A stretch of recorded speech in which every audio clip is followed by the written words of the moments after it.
There's a couple parts of steelhead fishing, right? One of them is the cast. The cast starts with having a proper anchor placement. So what's really important is when you do your cast, watch where your anchor goes.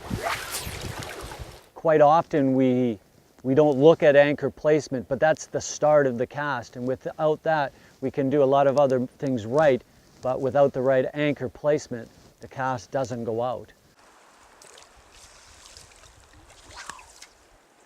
On an upstream anchor placement, we want it about 45 degrees out right here, right? So that's the ideal position. So when I place it, up, there it is. Be super aware of where your anchor is. Okay, so that's one of the hardest things to do when you're casting, is get that anchor consistently in the right location.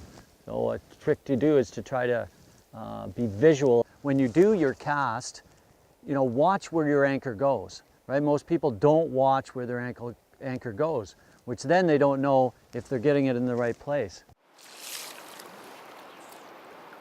Since it's the start of your cast, quite often when you have the anchor placement correct, the rest follow.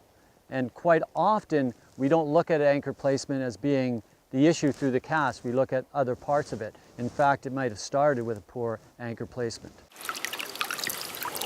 You don't have to throw it 120 feet, but it's nice if you can be consistent. And consistency of anchor placement is the way you're going to become a better caster. And if you want to be a great caster, you need to be consistent with your anchor.